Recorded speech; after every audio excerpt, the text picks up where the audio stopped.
Anti-vaxxers are dishonest idiots who have no understanding of science, which is why they always tell lies and tell stories, never actually sharing data.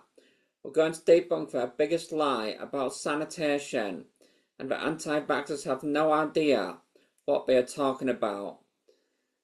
Anti-vaxxers will cherry-pick and show little graphs like these.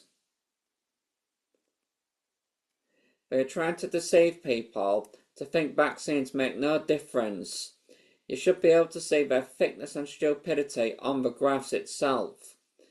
Scarlet fever, for example, is not even a vaccine-preventable disease, and these graphs only show America. Anti-vaxxers don't want you to see what happens in other countries. I'll talk more about scarlet fever later on. Notice that both of the fevers here, keep them both in mind that they are fevers. The graphs anti-vaxxers show you is very uninformative. It only shows death cases, nothing else. They only want you to know death rates dropped before vaccines were rolled out, only in America. They'll say sanitation, clean water systems, and better healthcare prevented diseases, but not vaccines. Now ask yourself, did all countries have sanitation, clean water systems, and increased access to healthcare? Nah. So how did the diseases drop in those other areas, which didn't have all this sanitation? When you ask an anti-vaxxer to tell you how many cases there were until after the vaccines were rolled out, they will laugh at you because the cases invalidate their claims. Their cherry-picked graphs show death rates dropping before 1850, but they don't want you to see things like this. The green line showing deaths by measles, and the red line showing cases. While death rates were dropping, cases were staying consistent. But once the first measles vaccine was rolled out, the cases rapidly reduced to nearly zero.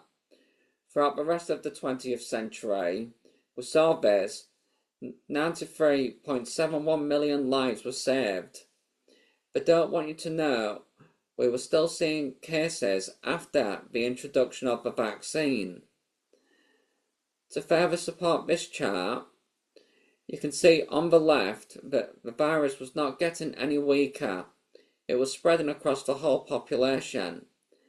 If you look near the centre, when the vaccine was introduced, you can see the measles virus stopped spreading as much as it was.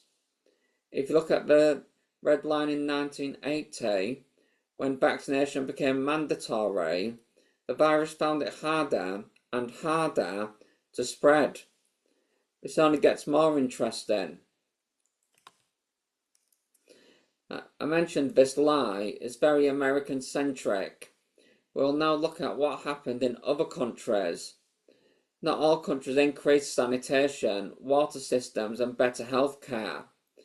The African region, Southeast Asia, Eastern Mediterranean, the Western Pacific, the Americas, and European countries all had different living conditions and still do today.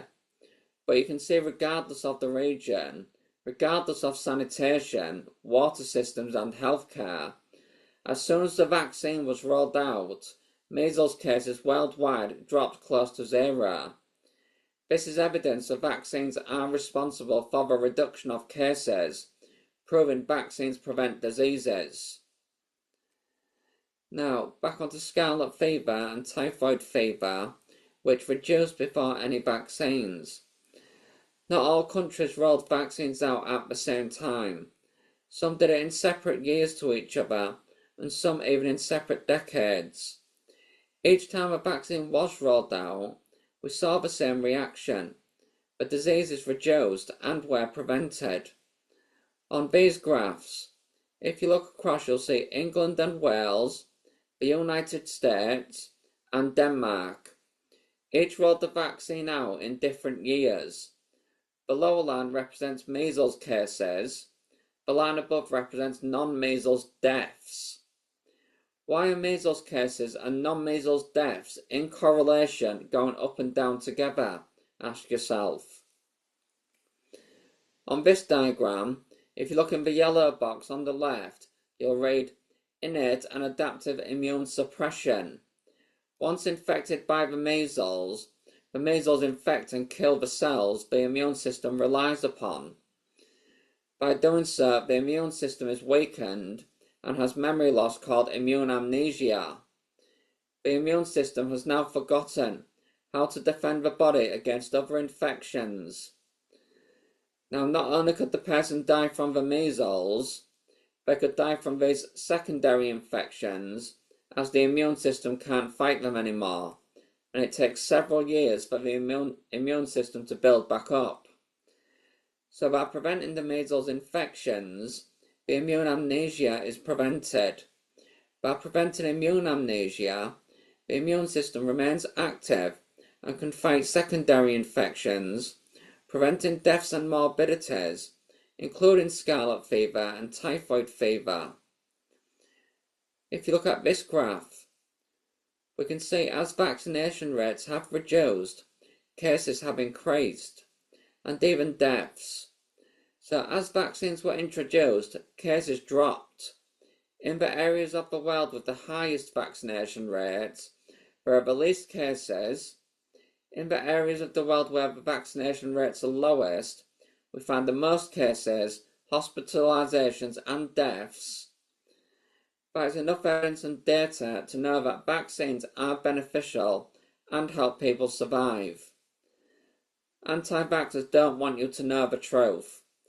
That's the world anti-vaxxers are asking for. A sicker world where hundreds of children needlessly die. If you're an anti-vaxxer, how much of the suffering are you willing to be the cause of?